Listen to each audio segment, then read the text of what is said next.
Good morning students, NRP school की online कक्षाओं में आपका फिर से स्वागत है।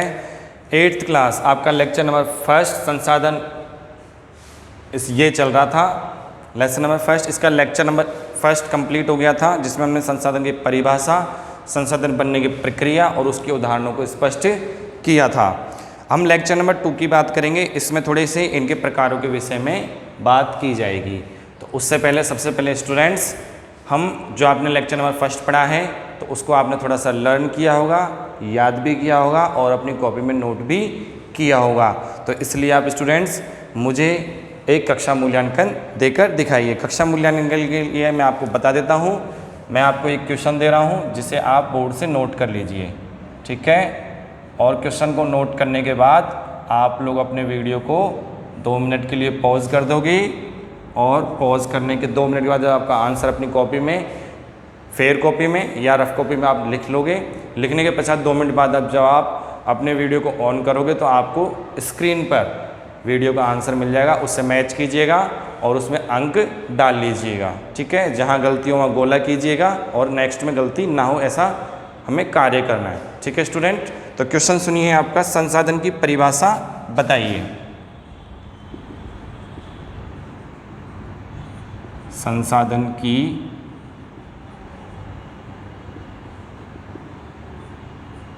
परिभाषा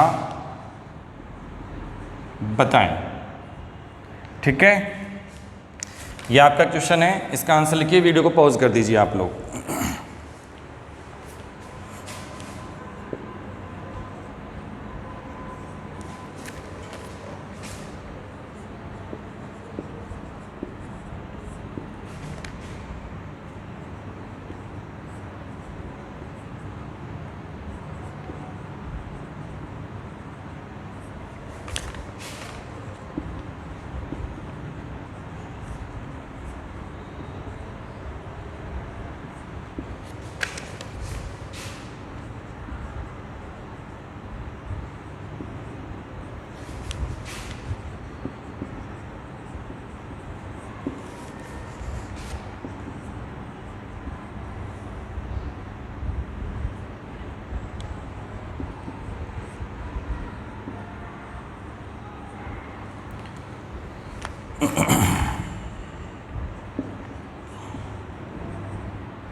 ठीक है स्टूडेंट्स, आपने कक्षा मूल्यांकन दे दिया था, आंसर लिख लिया है। आंसर को मिलान कर लीजिए आप लोग। तो आपका आंसर था, क्वेश्चन था संसाधन की परिभाषा बताइए या संसाधन किसे कहते हैं, ठीक है। प्राकृतिक रूप से उपलब्ध व मानव निर्मित वे सभी वस्तुएं, ध्यान से सुनो, प्राकृतिक रूप से उपलब्ध हैं यानी मिल रही हैं, वे मानव यानी हमारे द्वारा निर्मित हैं, वे सभी वस्तुएं जिनको, ऐसी सभी वस्तुएं जिनको मानव अपने दैनिक जीवन में यानी मानव दैनिक जीवन में किसी ना किसी रूप में उपयोग करते, सीधे उपयोग आ रही है या घूमकर उपयोग आ रही है, ठीक है। घूम कर ये मत मानना कोई वस्तु घूम कर आ रही है, वो डायरेक्टली यूज ले रहे हो। जैसे मैं लिखने के लिए पेन का काम में ले रहा हूँ, ठीक है, आप लिखने के लिए ले रहे हो, ठीक है, तो ये डायरेक्ट हो गया। लेकिन कोई किसी पृष्ठ को पढ़ने के लिए पढ़ रहा है, उसने लिखा नहीं है, तो उसके लिए इनडायरेक्ट हो गई, घूम कर आ गया वो लिखना, किसी ने तो लिखा है। तो उपयोग करते हैं वे सभी संसाधन कहलाते हैं। एग्जाम्पल या जैसे जल, हवा, बिजली, पेन, कागज़ आदि। आप अपने आंसर को मिलान कर लीजिए और आप 2 में से अंक डाल लें। ठीक है स्टूडेंट्स, अब आगे बात करते हैं हम इसी चैप्टर की। इसी चैप्टर में आगे का टॉपिक है, तो इसे मैं आपको मिटा देता हूँ और फिर अपना टॉपिक लिख लेते हैं अपन।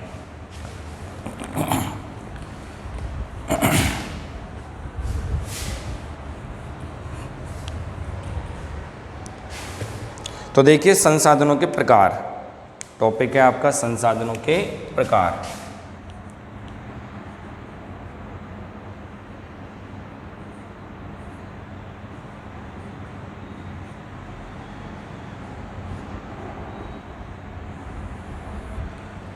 परिभाषा पूर्ण हो गई, संसाधनों को समझ लिया। अब संसाधनों के प्रकारों के बारे में देखेंगे, ये क्या है, कितने प्रकारों में डिवाइड है, कितने भाग होते हैं इनके। सामान्यतः संसाधनों को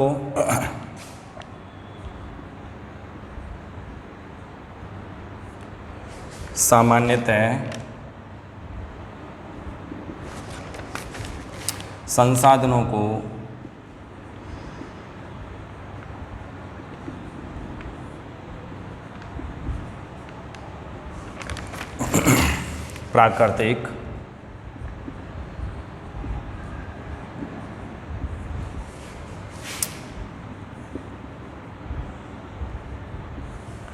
मानव निर्मित व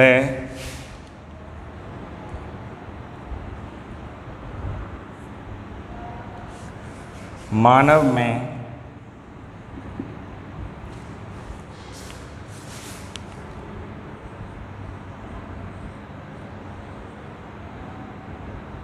वर्गीकृत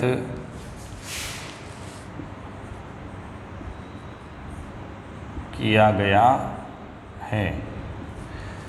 तो आपको ये समझना है कि संसाधनों के प्रकार होते हैं, हम इसे 3 भागों में डिवाइड कर रहे हैं। ठीक है, एक हो गया आपका प्राकृतिक, दूसरा हो गया मानव निर्मित, और तीसरा स्वयं खुद ही मानव जो है वो आपके लिए क्या है, संसाधन स्वरूप है। ठीक है, तो प्राकृतिक रूप में प्राप्त हो रही है, प्रकृति ने बना दी, कुछ मानव ने बना दी, और खुद एक मानव जो है बनाने का कार्य कर रहा है, तो ये भी संसाधन ही हो गया। तो संसाधन के रूप में वर्गीकृत किया गया, यानी 3 प्रकार के हमारे संसाधन होते हैं। तो इसमें पहला पॉइंट ले लेते हैं हम प्राकृतिक संसाधन के विषय में।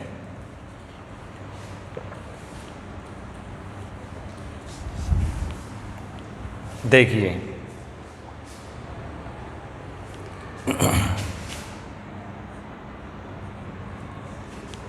प्राकृतिक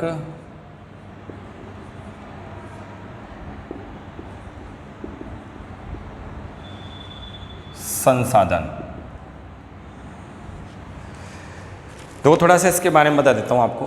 प्राकृतिक संसाधन का सामान्य अर्थ है जो प्राकृतिक रूप में हमने उसे नहीं बनाया है। हम अपने आसपास देख रहे हैं, पेड़ पौधे आप नहीं बना सकते हो, हवा को आप नहीं बना सकते हो, जल को भी हम लोग नहीं बना सकते, बादल हैं उन्हें भी हम नहीं बना सकते, बारिश है उसे भी हम पूर्ण नहीं कर सकते, भूमि है उसे भी हम नहीं बना सकते, लेकिन एक प्रक्रिया के द्वारा भूमि निर्माण में मानव सहायक जरूर होता है। ठीक है, तो ये ऐसी जो सभी चीज़ें होती हैं जो प्राकृतिक रूप से होती हैं, यानी प्रकृति द्वारा प्रदत्त होती हैं, उन सभी को हम प्राकृतिक संसाधन कह सकते हैं। ठीक है स्टूडेंट, तो देखते हैं इस चैप्टर में अभी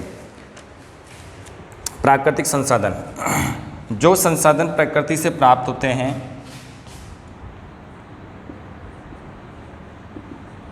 जो संसाधन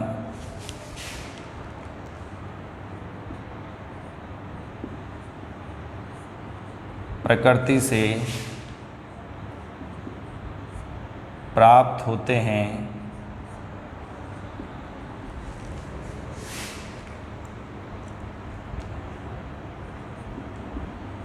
और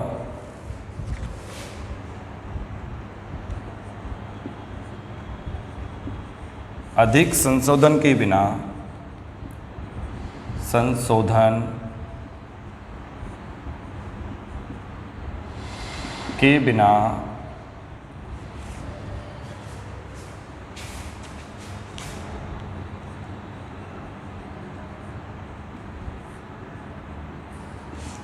उपयोग में लाए जाते हैं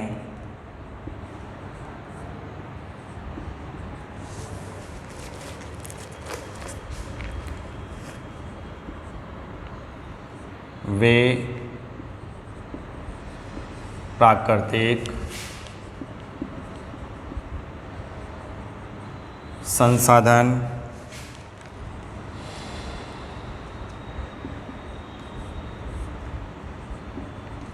कहलाते हैं,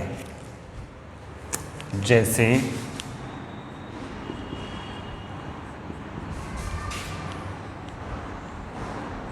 जल, वायु,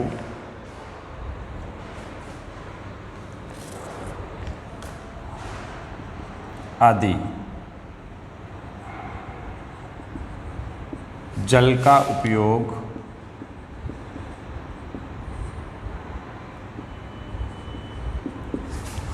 हम जल को अपनी प्यास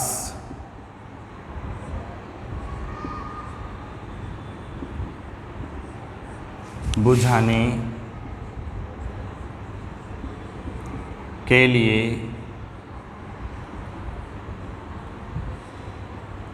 उपयोग में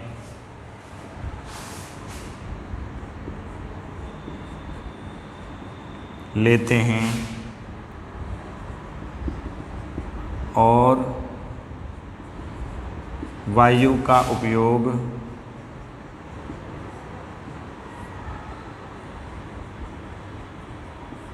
मानव के द्वारा, मानव की जगह स्टूडेंट हम जीव कर लेते हैं, सभी उसमें सम्मिलित हो जाएंगे, सारे जीव, पशु पक्षी भी उसमें आ जाएंगे। तो वायु का उपयोग सभी जीव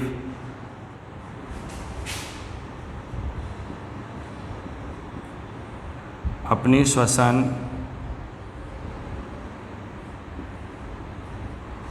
के लिए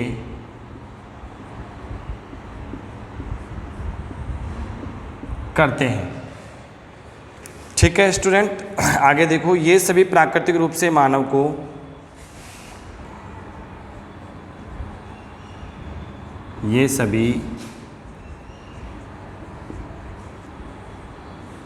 प्राकृतिक रूप से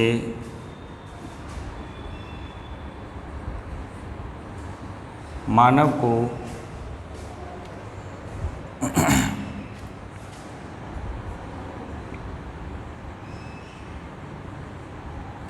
निःशुल्क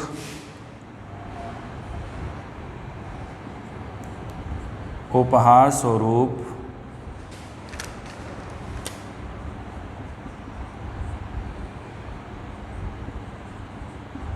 प्राप्त हुए हैं। समझ लीजिए आप प्राकृतिक संसाधन को। हम संसाधन की बात कर रहे थे, 3 भागों में बांट दिया, प्राकृतिक संसाधन, मानव निर्मित संसाधन और स्वयं खुद मानवीय संसाधन। तो उसमें से पहला है प्राकृतिक संसाधन के विषय में देख रहे हैं। तो जो संसाधन प्रकृति से प्राप्त होते हैं और अधिक संशोधन के बिना उपयोग में लाए जाते हैं, यानी उनमें कम से कम परिवर्तन करने की आवश्यकता होती है, सीधे ही उपयोग में लिए जा सकते हैं, वे प्राकृतिक संसाधन कहलाते हैं। जैसे हम संशोधन की बात कर रहे हैं, उनमें परिवर्तन करना। ठीक है, तो जल है, जल अगर गंदा है तो हम उसको छान के पी लेंगे या साफ़ करके पी लेंगे, तो ये हमें डायरेक्ट यूज़ आ रहा है, ये भी डायरेक्ट यूज़ आ रहा है, तो इनमें कम से कम परिवर्तन करना होता है हमें, तो ये हम क्या कहलाते हैं, प्राकृतिक संसाधन। जैसे जल, वायु आदि। जल का उपयोग हम जल को अपनी प्यास बुझाने के लिए उपयोग में लेते हैं। ठीक है, प्यास बुझाने के लिए उपयोग में जल आ रहा है, और वायु का उपयोग सभी जीव अपनी श्वसन के लिए करते हैं, अपनी श्वसन प्रक्रिया को पूर्ण करने के लिए, यानी सांस लेने के लिए। ये सभी प्राकृतिक रूप से मानव को निःशुल्क उपहार स्वरूप प्राप्त हुए। इसके लिए प्रकृति हमसे कोई भी पैसा पूंजी या कोई धन नहीं ले रही है। ठीक है, तो इनका दोहन हम कर रहे हैं। लेकिन स्टूडेंट ध्यान रखना, मैं आपको एक चीज़ और बता देता हूँ, इनका उतना ही हमें दोहन करना है जितने की हमें आवश्यकता है। ये हम आगे भी पढ़ेंगे। इससे अधिक अगर हम उपयोग करते हैं तो वो अति दोहन कहलाएगा, दुरुपयोग कहलाएगा। ठीक है स्टूडेंट्स, आगे देखिए आप लोग, इसके बारे में और देखते हैं। इसको मिटा देता हूं मैं, आपने लिख लिया होगा, समझ लिया है।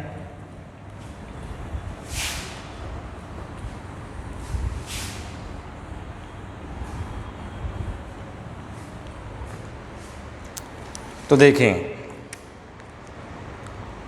इन प्राकृतिक संसाधनों को 3 भागों में डिवाइड किया गया है, सॉरी 2 भागों में डिवाइड किया गया है। पहला है आपका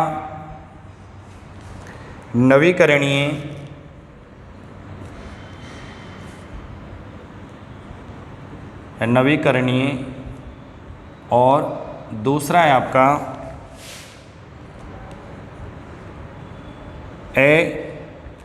अनवीकरणीय।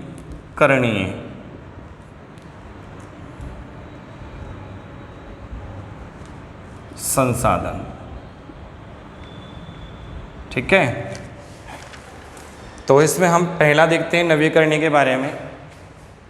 टॉपिक डाल लेते हैं एक, नवीकरणीय।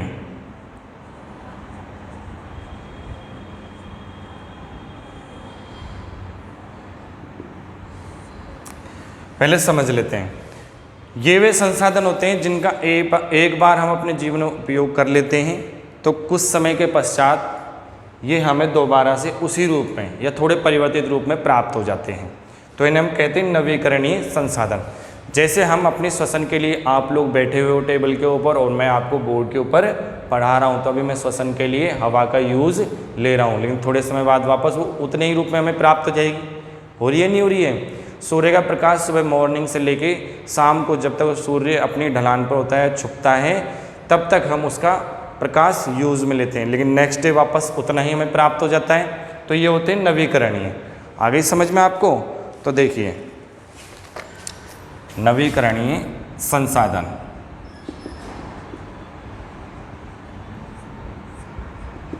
देखो ये वे संसाधन होते हैं, ये वे संसाधन होते हैं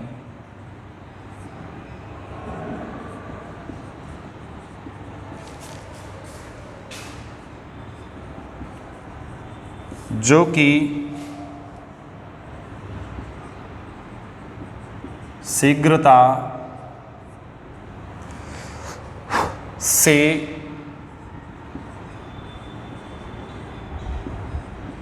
नवीकृत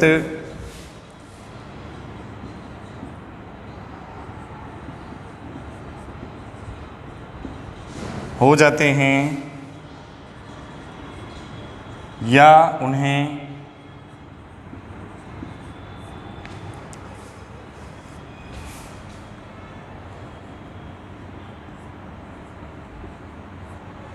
नया रूप दिया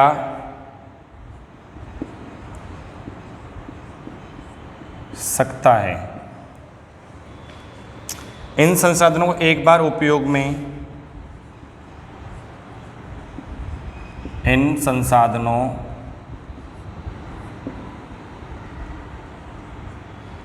को एक बार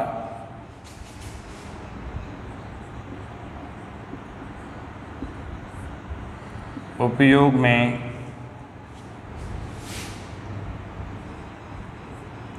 या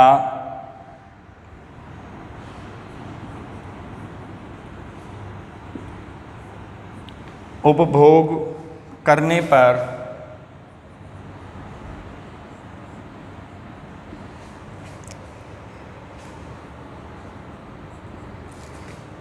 ये पुनः यानी दोबारा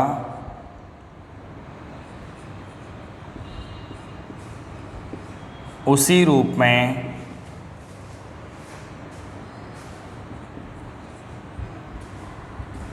प्राप्त किए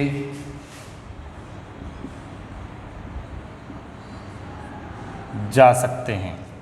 ठीक है स्टूडेंट, जैसे जल हुआ,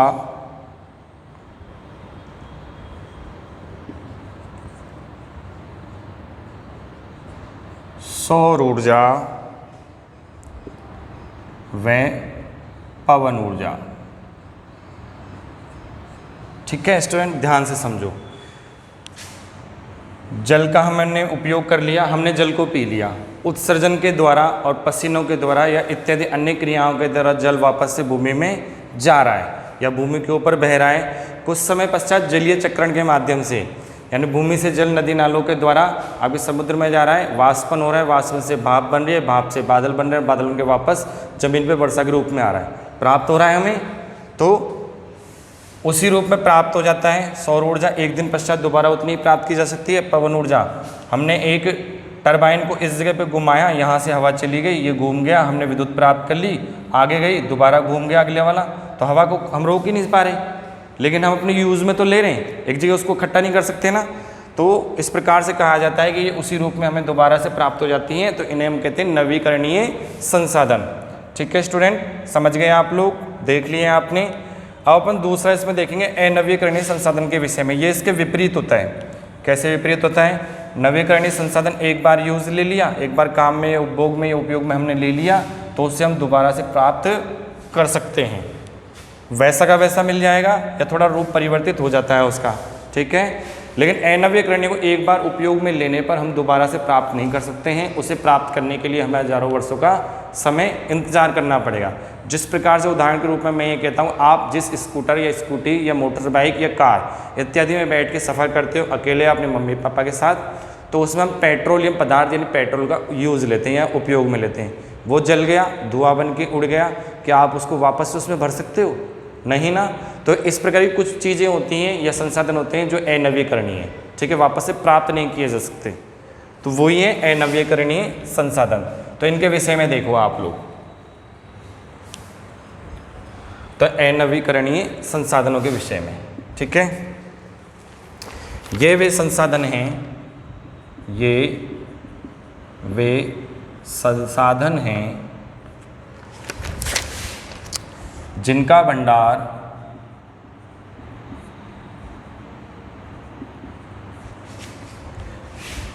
सीमित है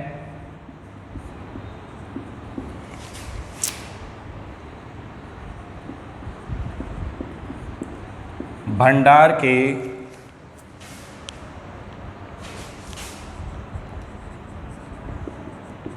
एक बार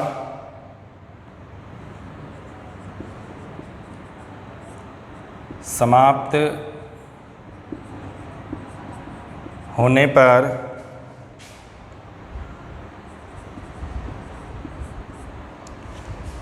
उनके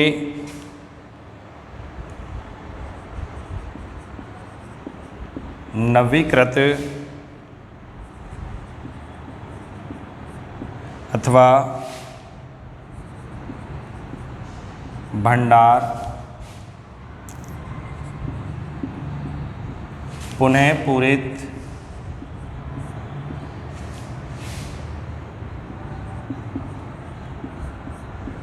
होने में हजारों वर्षों का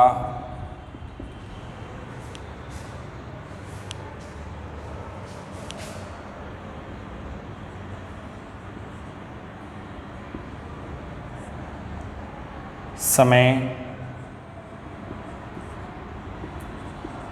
लगता है।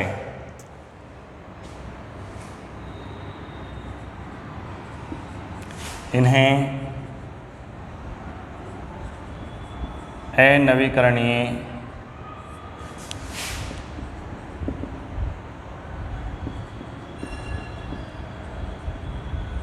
संसाधन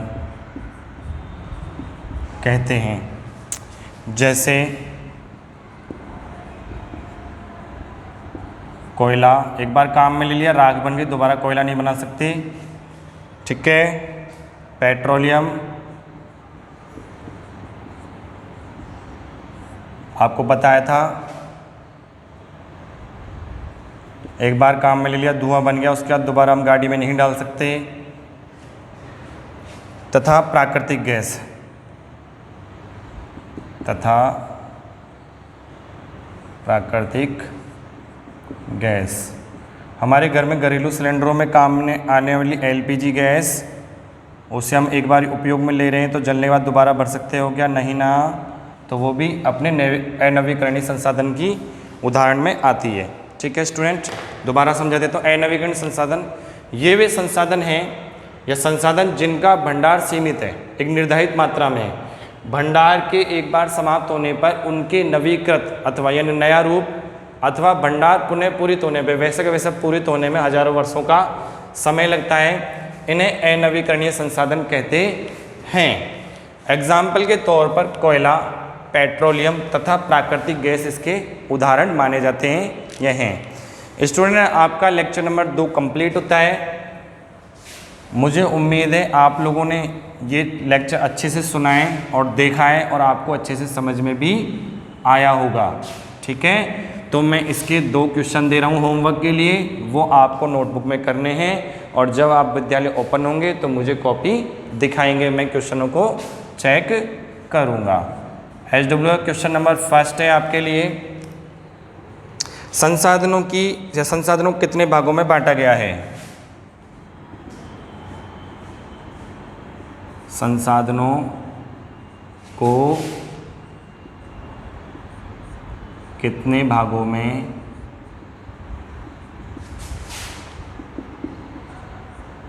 बांटा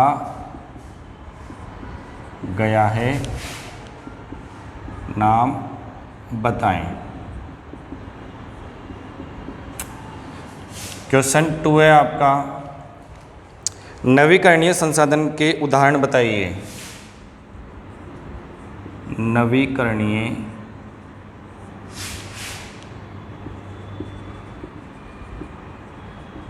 संसाधन के उदाहरण बताइए। स्टूडेंट, ये आपके होमवर्क क्वेश्चन है, आपको अपनी कॉपी में नोट करने हैं। लेक्चर नंबर 2 समाप्त होता है। धन्यवाद।